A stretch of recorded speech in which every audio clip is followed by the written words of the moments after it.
Chapter 22. For 3 years there was no war between Aram and Israel. Then during the 3rd year, King Jehoshaphat of Judah went to visit King Ahab of Israel. During the visit, Ahab said to his officials, "Do you realize that the Arameans are still occupying our city of Ramoth-Gilead?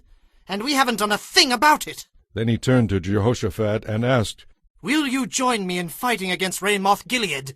And Jehoshaphat replied to King Ahab, "Why, of course. You and I are brothers, and my troops are yours to command. Even my horses are at your service." Then Jehoshaphat added, "But first, let's find out what the Lord says." So King Ahab summoned his prophets, about 400 of them, and asked them, "Should I go to war against Ramoth-Gilead or not?" They all replied, "Go right ahead. The Lord will give you a glorious victory." So Jehoshaphat asked, "Isn't there a prophet of the Lord around, too? I would like to ask him the same question." King Ahab replied, "There is still one prophet of the Lord, but I hate him. He never prophesies anything but bad news for me. His name is Micaiah, son of Imlah." "You shouldn't talk like that," Jehoshaphat said. "Let's hear what he has to say." So the king of Israel called one of his officials and said, "Quick! Go and get Micaiah, son of Imlah." King Ahab of Israel and King Jehoshaphat of Judah, dressed in their royal robes, were sitting on thrones at the threshing floor near the gate of Samaria. All of Ahab's prophets were prophesying there in front of them. One of them, Zedekiah, son of Kenaanah, made some iron horns and proclaimed, "This is what the Lord says. With these horns you will gore the Arameans to death." All the other prophets agreed. "Yes," They said, "go up to Ramoth-Gilead and be victorious, for the Lord will give you victory." Meanwhile the messenger who went to get Micaiah said to him, "Look, all the prophets are promising victory for the king. Be sure that you agree with them and promise success." But Micaiah replied, "As surely as the Lord lives, I will say only what the Lord tells me to say." When Micaiah arrived before the king, Ahab asked him, "Micaiah, should we go to war against Ramoth-Gilead or not?" And Micaiah replied, "Go right ahead. The Lord will give the king a glorious victory."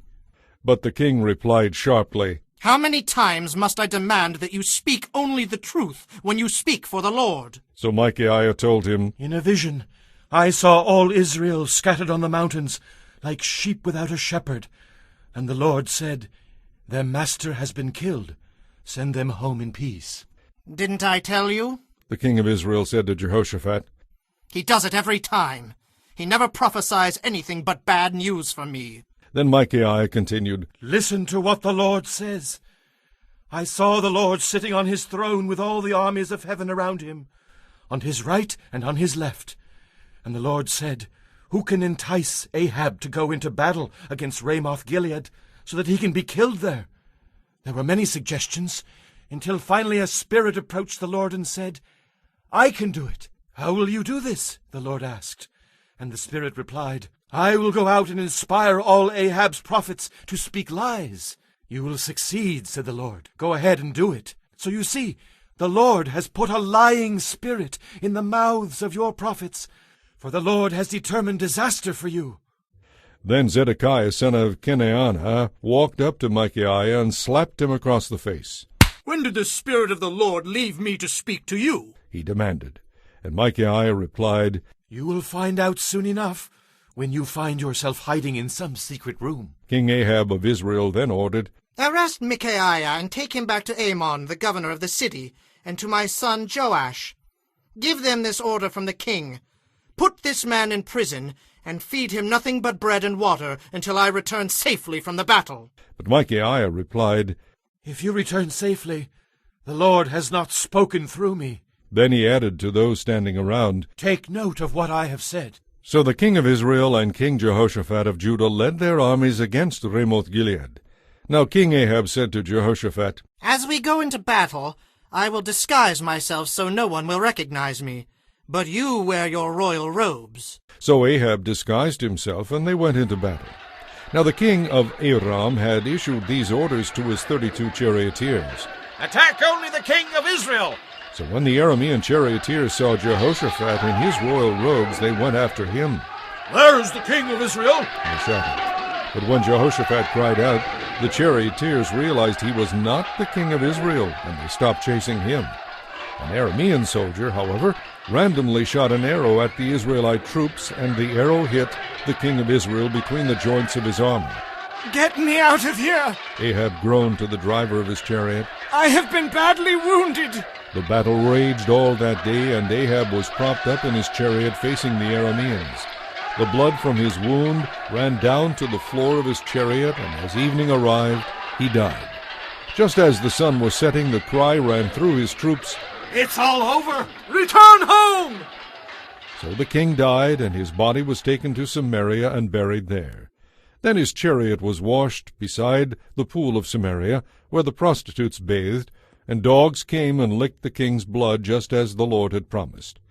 The rest of the events in Ahab's reign and the story of the ivory palace and the cities he built are recorded in the book of the history of the kings of Israel.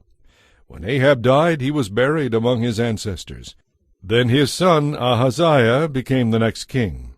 Jehoshaphat, son of Asa, began to rule over Judah in the 4th year of King Ahab's reign in Israel. He was 35 years old when he became king, and he reigned in Jerusalem 25 years. His mother was Azubah, the daughter of Shilhi. Jehoshaphat was a good king, following the example of his father Asa. He did what was pleasing in the Lord's sight. During his reign, however, he failed to remove all the pagan shrines, and the people still offered sacrifices and burned incense there. Jehoshaphat also made peace with the king of Israel.